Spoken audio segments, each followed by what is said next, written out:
Es la muestra de que un hombre con voluntad y con sacrificio, siguiendo un fin, puede enfrentarse a cualquiera. Un estandarte, un líder que hubiera podido ser. El problema es que muy pronto fue asesinado, ¿no? ¿Qué líder hubiera podido ser?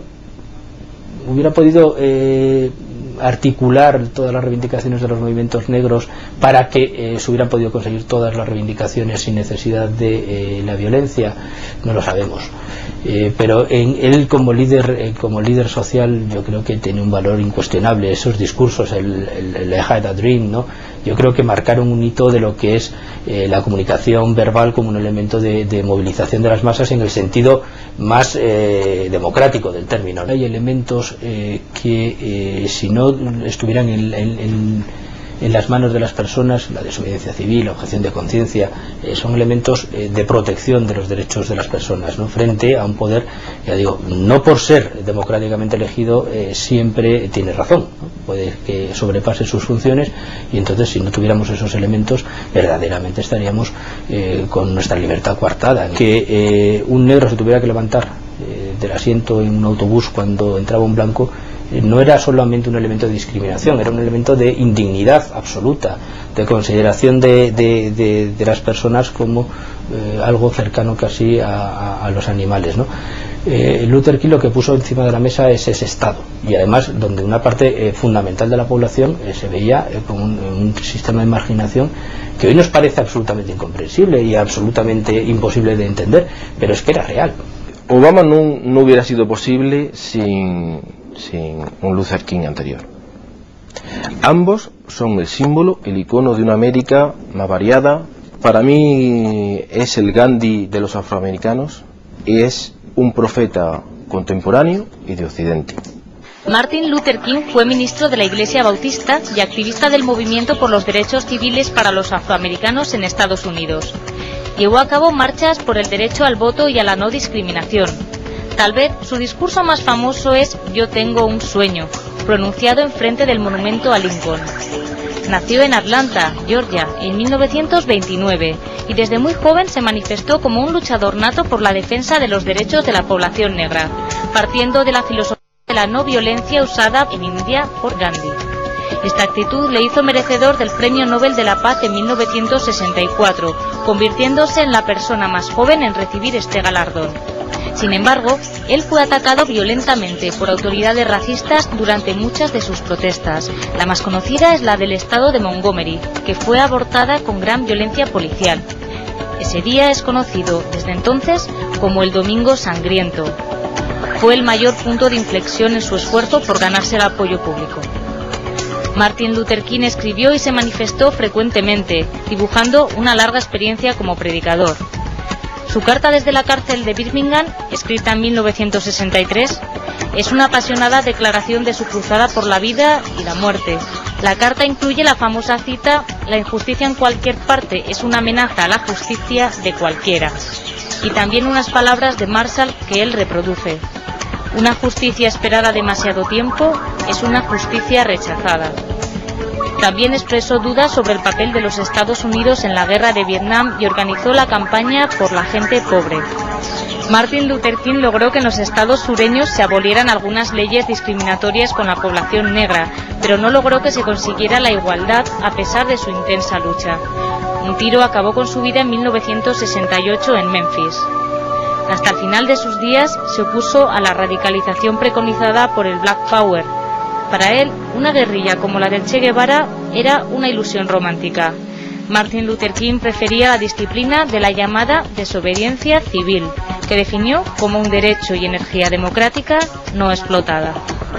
La desobediencia civil no es útil para luchar contra un poder totalitario, opresivo. El ejemplo más claro puede ser la Alemania nazi o la China actual. ¿Qué ocurrió en China tras Tiananmen? Porque el poder totalitario es capaz de eliminar a los líderes, de eliminar incluso a miles de personas sin que el resto de la sociedad se entere o tenga capacidad de reaccionar. O sea, solo es útil en las sociedades democráticas. es de las pocas armas que tenemos para enfrentarnos a un poder legislativo omnímodo, ¿no?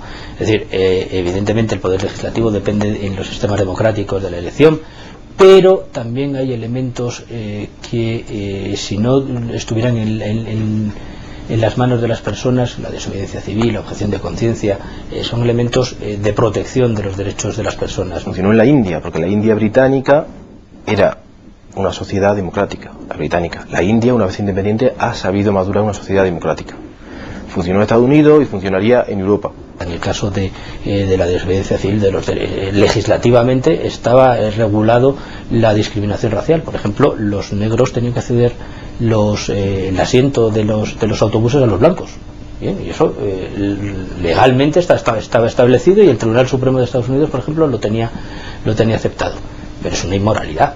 Entonces, o tienes esos instrumentos afines a la conciencia de la persona, o realmente estás inerme ante un sistema judicial y legislativo injusto.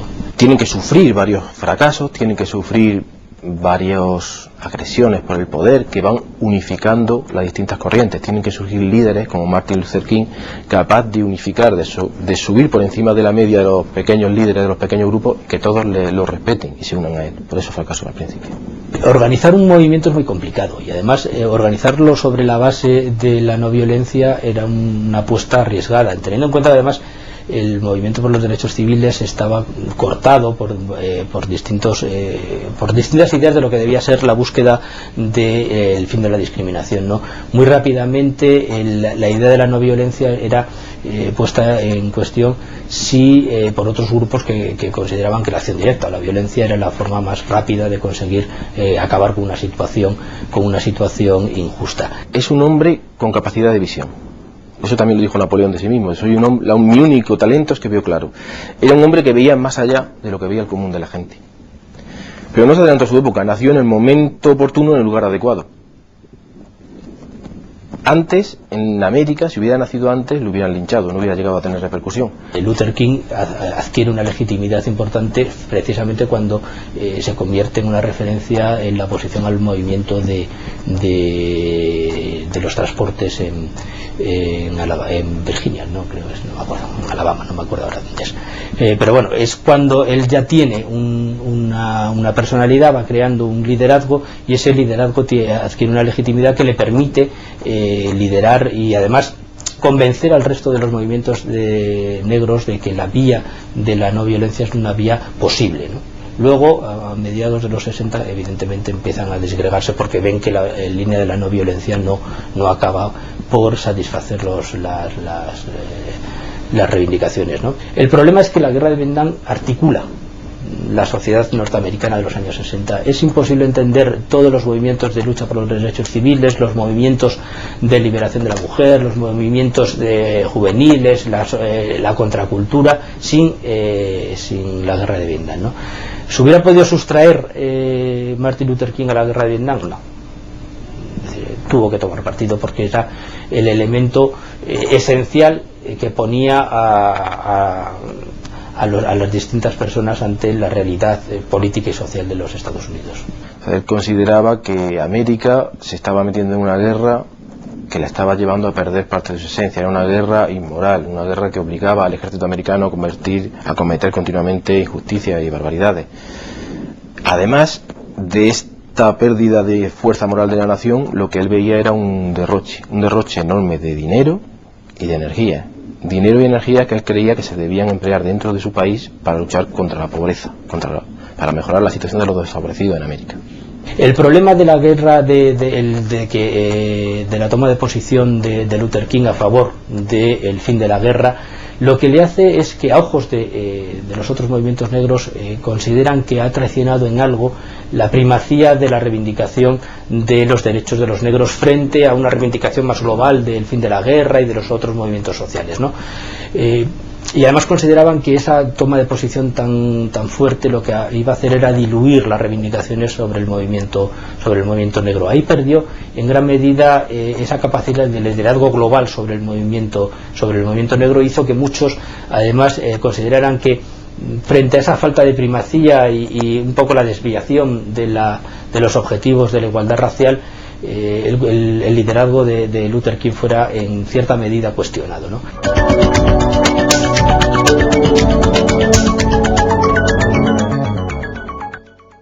Pues fue una relación de simbiosis. América, al final de los años 50, principios de los 60, vivió una época de ilusión, una época de renovación. Tuvo la suerte que coincidieron personalidades extraordinarias. Kennedy era mayor que King y, sin embargo, admiraba a King por el peso espiritual que tenía. El problema es que una relación personal entre dos personas que están situadas casi en posiciones, no te diré opuestas, pero sí, uno está en el marco político establecido y otro quiere cambiar ese marco político, ¿no? Hombre, lo que pasa es que Kennedy era un firme partidario de cambiar el marco de segregación racial. ¿Qué hubiera podido ser? De hecho se cambió. El problema es que el cambio normativo, siendo fundamental, no significa un cambio de mentalidades ni un cambio social. ¿Kennedy hubiera podido articular o ser el paladín de ese cambio social? Pues seguramente sí. Lo que pasa es que después de muerto casi siempre se convierte en un mito de tal calibre que esconde un poco lo que hubiera podido ser la realidad política o de la acción política de Kennedy, ¿no? En todo caso, es probable que si ambos hubieran podido mantener una relación mucho más continuada, hubieran podido establecer una confianza mucho mayor, una capacidad de poder llevar al ámbito político las reivindicaciones de los movimientos raciales, seguramente Estados Unidos hubiera podido acelerar mucho más, no solo el cambio normativo, que eso se hizo rápido, sino el cambio social. Fue eso, fundamentalmente, una relación de simbiosis que hizo florecer una primavera de esperanza en América. Lo normal para las fuerzas del orden norteamericanas es que cualquier líder de reivindicación de movimientos civiles era alguien que tenía contacto con el comunismo.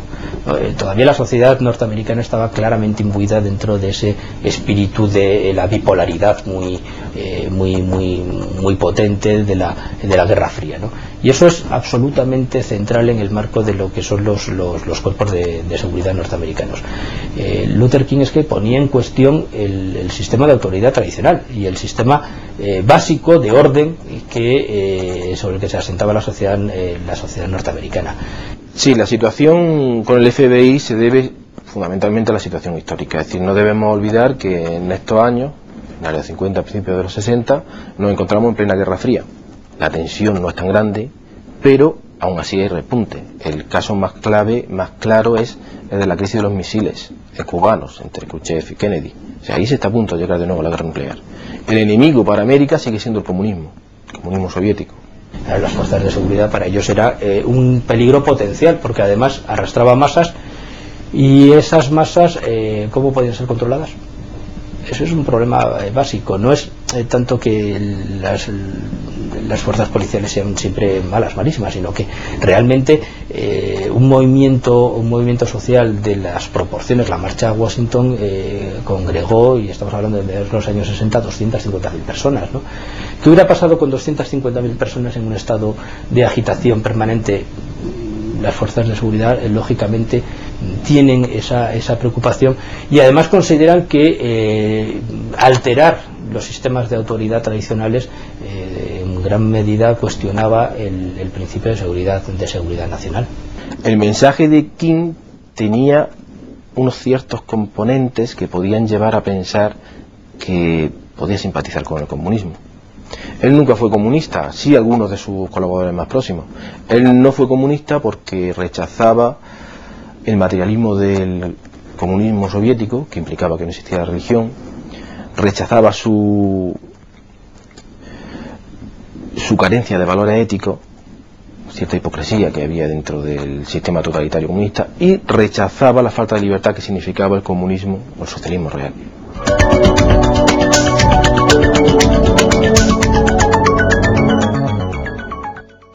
Obama no hubiera sido posible sin un Luther King anterior. Ambos son el símbolo, el icono de una América más variada, más libre, más dinámica de lo que desde Europa la mayoría de las veces vemos o reconocemos. Yo es que creo que Luther King fue una realidad. Es decir, más allá de los discursos que podía hacer, fue una realidad, fue un líder de masas, tenía unas reivindicaciones concretas. Obama por el momento es un discurso y una enorme capacidad de marketing político y una enorme capacidad de haber creado una serie de expectativas, pero en realidad no sabemos nada. Su gestión de gobierno es que es prácticamente nula. Entonces, cuando alguien está en el poder es muy diferente, ¿no? ¿Qué será Obama si es que llega al poder? ¿Qué será como político? Yo creo que es una incógnita. Barack ha dicho muchas veces: solo en un país como este un hombre como yo podría ser presidente. Y es verdad. También solo en un país como ese un hombre como Luther King tendría eco y terminaría convirtiéndose en un mito de la nación.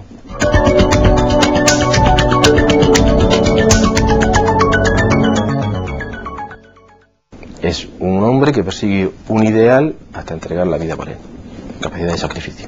Y consigue transmitir a millones de personas de que la no violencia es un arma, tal y como lo hizo también Gandhi, ¿no? El resultado en ambos casos da que pensar, ¿no? Porque ambos murieron asesinados, ¿no?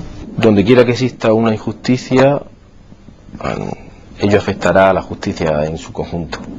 Una frase que viene, no la recuerdo exactamente, que viene a decir que nada del humano me es ajeno. Es decir, no porque la injusticia se cometa en China con los negros o con los parados en mi país, si yo no pertenezco a ese grupo, me puedo lavar las manos. Porque si te lavas las manos, tarde o temprano esa justicia, ese mal, acaba alcanzándote. Y la historia está llena de ejemplos de ello. A mí el discurso ese de la Ejadadrín me sigue pareciendo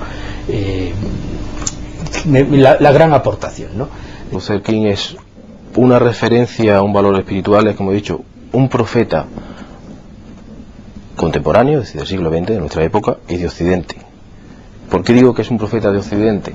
Pues porque, como otros líderes afroamericanos más radicales, como Malcolm X, al final su evolución ideológica abandona las meras posiciones raciales, racistas a veces en algunos casos, para tender más hacia lo social. Es decir, alguien que es capaz de mandar un mensaje de solidaridad colectiva y además de movilización colectiva y hacia un fin que pretende solucionar problemas radicales que tienen las personas y que te propone como vía el que puede ser posible a través de la acción de la no violencia y del diálogo, me parece que sigue siendo el gran mensaje de Luther King.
La capital del mundo, Nueva York, ha sido la ciudad elegida para presentar este proyecto arquitectónico que permitirá que sus habitantes modifiquen tanto su ubicación frente a los rayos del sol como el paisaje que desean ver.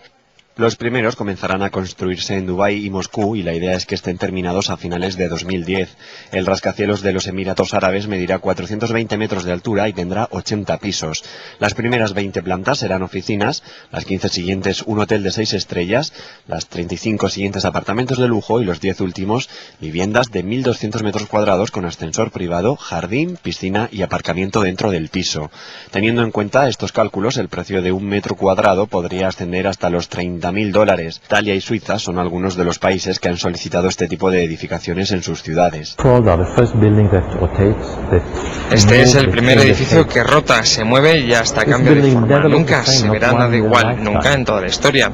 Yo los llamo diseños de tiempo modificados por la vida. La velocidad de construcción será de 2 años, lo que resultará una nueva forma de construir ya que será dinámica. Los pisos se realizarán sección por sección en una fábrica y se adicionarán a la estructura central, tanto amueblados como con todas las instalaciones eléctricas necesarias. La torre dinámica es el primer edificio que se construirá enteramente con piezas prefabricadas, con el objetivo de reducir los tiempos de construcción en un 30% y los costes en más de un 10%. Desde el punto de vista energético, esta construcción también representará cambios importantes ya que genera electricidad tomando energía del sol y el viento gracias a las 79 turbinas eólicas entre cada piso. Cada una de las plantas del edificio girará dependiendo de la velocidad deseada por el inquilino y rota de manera independiente al resto de los pisos, motivo por el cual el edificio cambiará de forma habitual. El cielo sufre mucho a causa del viento y entonces pensé que deberíamos usar este elemento a nuestro favor, que usar la naturaleza, no combatirla. Entonces decidí poner turbinas de aire de forma vertical, un poco más pequeñas que las habituales. Decidí ponerlas entre cada planta. En un edificio de 80 plantas habrá 79 turbinas. Utilizará energía del viento y no podrá ser más ecológico que esto. Con el nacimiento de esta arquitectura se espera fomentar la construcción de edificios que combinen el movimiento, la energía renovable y la eficiencia de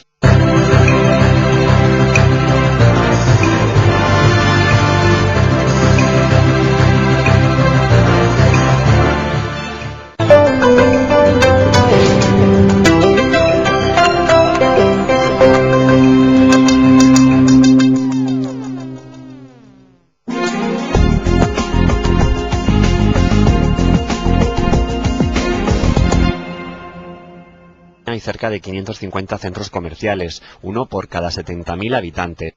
Más de la mitad de las personas que visitan un centro comercial lo hacen para realizar compras. Un 16% lo hace para consultar precios y poder planear con tiempo en qué gastan el dinero, y el resto lo hacen para hacer una actividad diferente y disfrutar del día. Ahora bien, si se tiene en cuenta que por lo general los centros comerciales no están dentro del perímetro urbano, se gastan 88 euros de media, lo que quiere decir 4 euros en desplazamiento y otros 7 en tomar algo o comer. Son muchos los que terminan adquiriendo algo que no tenían pensado, lo que supone un gasto extra. Dentro de la Unión Europea, España es el país donde más ha crecido el número de centros comerciales en los últimos años. En general, los índices de satisfacción con los centros comerciales en nuestro país son altos. A la hora de escoger en dónde hacer compras se tiene en cuenta las zonas de restauración, las zonas de entretenimiento infantil, ya que por lo general las madres van acompañadas de sus hijos, o la disponibilidad de lavabos. La peor valoración es para los precios y las ofertas de los establecimientos, pero como en todo hay ganadores y perdedores. Este es el caso del centro comercial de La Vaguada de Madrid. Es el mejor valorado entre los compradores y el peor es el de Cañada en Marbella. Estos datos resultan alentadores en un momento en el que la desaceleración económica es evidente. Es necesario tener en cuenta que la actual normativa de horarios comerciales prohíbe la apertura en la gran mayoría de los días festivos y que dicha normativa no refleja las nuevas tendencias del consumidor.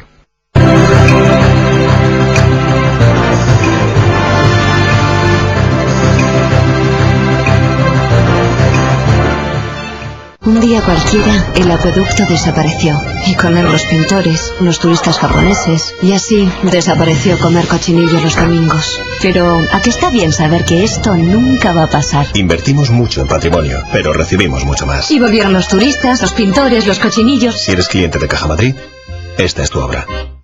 Imagina la potencia de la naturaleza. Imagina disponer de ella cuando lo necesites.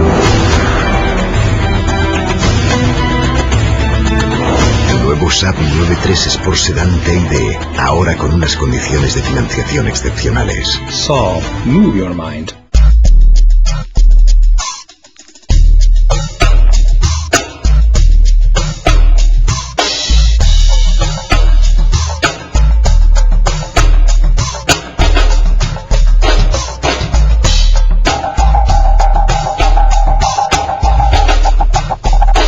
Emilio Tucci, solo en El Corte Inglés.